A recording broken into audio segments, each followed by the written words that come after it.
Hello Pisces, welcome po sa inyong reading. So this is for your July the 18th to July the 20th. Pasensya na po sa pagiging late. Alam niyo naman kung bakit, no? Pero still, nandito pa rin tayo sa 20th. So mainit-init pa, no? Freshly baked. So nakahabol tayo. Again, sorry, no? Dahil ayan, tuloy pa rin ang manhunt at hindi na lang din po kayo ang naghahanap, no? So, merong mga otoridad nang naghahanap sa mga fake accounts na yan. So, again, pasensya sa pagiging late. So, Pisces, para po sa inyo, sa mga bago, no, don't forget to click the subscribe button, smash the like button, comment below kung kayo po yung nakaka-resonate and hit the notification bell. So, kung gusto nyo po sumali sa ating live session sa kabilang channel po yan, that is Babaylan TV. No, yan po ang ating unang channel catered for our international audience. And Pisces, pwede naman kayo magtanong dito sa comment section as long as the question is answerable by yes or no. So, I want you to know that this is a general reading. You may resonate with the entire reading or you may resonate with some bits and pieces of the reading. Take what's only yours. So, it felt like humiwalay ka, no? Ginalit ka nitong person na ito. Parang pinush niya itong, Pisces is not naturally born, no, na masungit, matapang, masama. Makakapagtiis yan ng kailangan, di ba? Pero I feel like this person provoked you.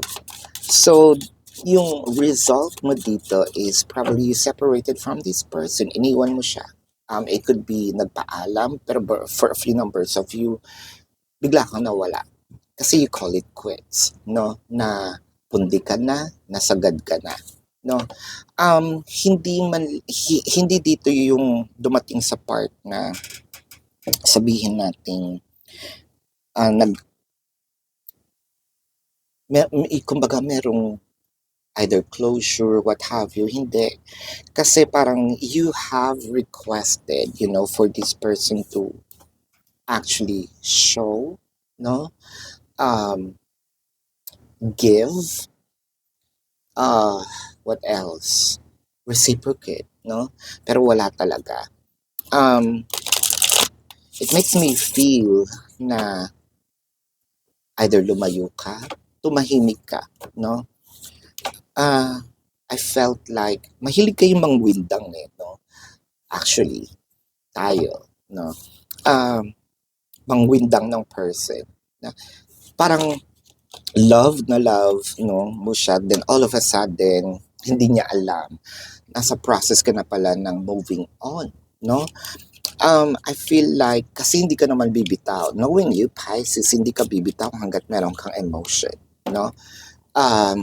So parang you're gauging this emotion. So, the moment that you felt na, ay, kaya ko na, or kaya ko pala, you just suddenly disappear, no? Or kinuha mo itong emotions or abundance na ipinapakita mo sa kanya, no? Abundance can also be your love, time, energy, effort. So far, parang ayaw mo siyang pansinin, no? Actually, dadalawang isip ka na, it's either me moving forward, am I really moving forward with the Nine of Cups and the Justice? Parang there's something in here that you probably realized na I think I'm better off alone. I think I'm better off yung ako lang muna, no? There are times or there are moments na medyo maraming nasayang na sandali with the Four of Cups in here, the Two of Swords, the Ace of Cups. So what I am seeing in here is with the Two of Swords and the Ace of Cups, parang ibibigay ko na lang muna itong love sa sarili ko. So you're loving yourself, you're putting all your attention to yourself na parang kasi hindi ko nakilala. Dumating ako dun sa part na because of my emotion, sobra kong naibigay lahat. Pati yung identity ko, pati yung pagkatao ko, no? Tas dumating dun sa part na, ay, wala na palang natitira sa akin. Ay, wala na pala akong identity. ay wala na pala dito yung dating Pisces na ako, na dating kilala ko. So, what you did was, you are actually pampering yourself. No, wala namang masama dyan. You're actually giving yourself more of, sabihin natin, time, energy, effort, which is basically, yun naman talaga dapat ang matagal mo nang ginagawa, no? Um, there's something in here also na parang sinabi mo sa sarili mo na, meron ako mga pangarap na isinantabi, no? Or binaliwala for this relationship. And I think it's time for me to continue it, no? With the Ace of Wands, the Temperance, the Eight of Wands, the Four of Swords, the Seven of Pentacles. I feel like si person nag-aantay pa rin pero you are already on the verge of moving forward. And I feel like siguro mga na 70-80% no, naka-move forward ka na. There are times na naiisip mo si person pero especially dun sa mga mag-asawa na namimiss yung mga intimate moments, no, may mga kalamigan pa naman sa mga panahon na ito.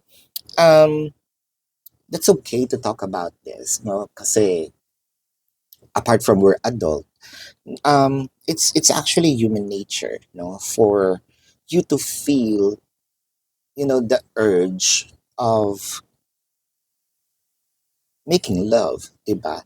With the Eight of Wands, Four of Swords, I feel like medyo you're not yet ready for a serious commitment as of the moment dahil ang sayo ngayon is, naku, kailangan kong ibigay sa sarili ko yung mga nawala ko, no?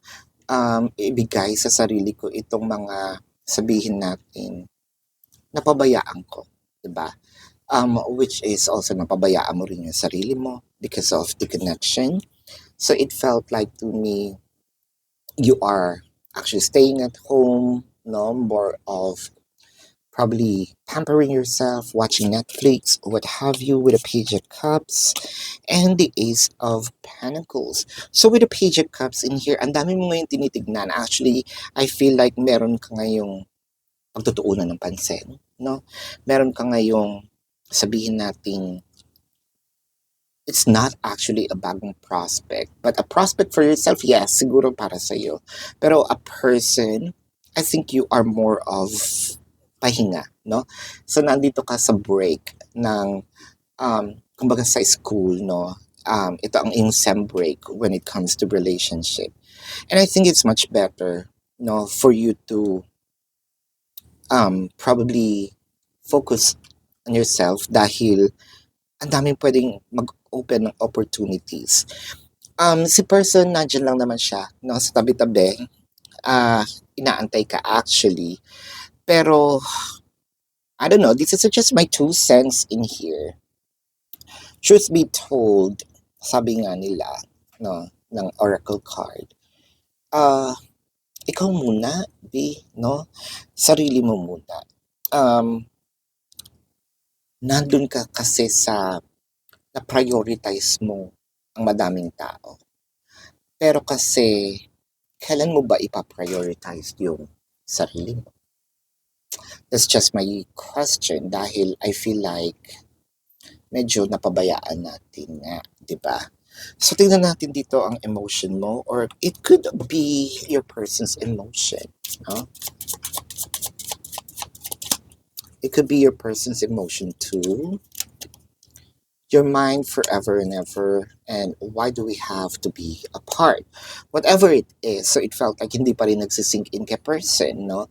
Itong bakit meron nandito kayo sa hiwalayan, nandun pa rin yung promise niya.